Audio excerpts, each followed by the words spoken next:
এই তো আজকে সারাদিন কি করলাম আপনাদের সাথে শেয়ার করলাম।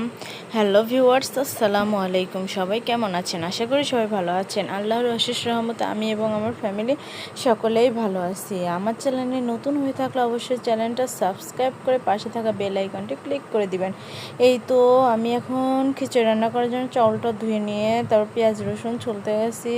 যে অল্প দুজনের খিচুড়ি তো এই যে পেঁয়াজ রসুন ছুলে নিচ্ছি। পেঁয়াজ রসুন ছুলে হাতেই মাখায় বসায় দিব খিচুড়িটা, এই জন্য রসুন ছুলায় নিচ্ছি। তারপরে পিস ছুলায় তারপরে আমি বসায় দিব, মরিচ কাটবো কেটে। আমার এভাবে খিচুড়িটা আমি পরে ভয়েস দিচ্ছি। তো খিচুড়িটা অনেক মজা হয়েছিল। আপনারা যখন হাতে সময় থাকবে না তখন ঝটপট এরকমভাবে রান্না করে নেবেন, দেখবেন কেমন লাগে। আর আমার ভিডিওটা ভালো লাগলে অবশ্যই আমাকে কমেন্ট করে জানাবেন এবং শেয়ার করে দিবেন। এই তো মরিচ কেটে নিচ্ছি। আমি এখন সরিষার তেল দিয়ে খিচুড়ি রান্না করব আজকে।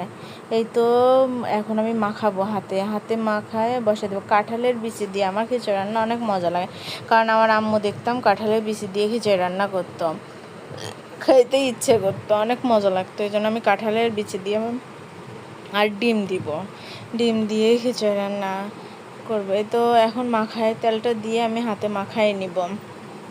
হাতে মাখানোর পরে আমি পানি দিয়ে চুলায় বসায় দিব। এই তো সুন্দর করে মাখায় নিচ্ছি, সুন্দরভাবে মাখায় নিয়ে এখন পানি দিয়ে তারপরে সুন্দর করে এই যে পানি দিয়ে এখন চুলায় বসায় দিব। চুলায় বসায় দিয়ে বেশিক্ষণ লাগবে না, অল্প চাউল তো। এই তো চুলায় বসায় দিছে, উতলায় গেছে। এখন ডিমটা দিয়ে দিব। এই ডিমটা দিয়ে দিলে, কারণ ভাতটা এখন উতলায় গেছে, এখন ডিমটা ডিমটা দেওয়া শেষ। এখন ডিমটা দিয়ে লাড়াচাড়া করে কিছুক্ষণ রান্না করে নিলেই আমার রান্না শেষ। আর একটু মাংস আছে ফ্রিজে, রান্না করা। ওই মাংসটুকু কালো কালো করে নেব, রাতের খাওয়া আমাদের হয়ে যাবে এটাতে। তো খিচুড়িটা অনেক সুন্দর ফ্লেভার আসছে। এই ফাঁকে আমার হাজব্যান্ড আসছে, আমার হাজব্যান্ডকে আমি আম খেতে দিছি। আমি বলতেছি একটু ভিডিও করি, তুমি খাও আমি দেখি। বললে না, ও অনেক ক্যামেরার সামনে আসতে অনেক লজ্জা পায়, এই জন্য ওকে বেশি ভিডিওতে আনি না। এই তো আম খাওয়া দাওয়া শেষ করে দেখতে আসলাম খিচুড়িটা হওয়ার দিকে। আর যে মাংসটুকু ছিল, মাংসটুকু আমি ভাজা করে নিব, একটু কালো কালো করে নিব। এই তো আমরা এখন খেতে বসছি।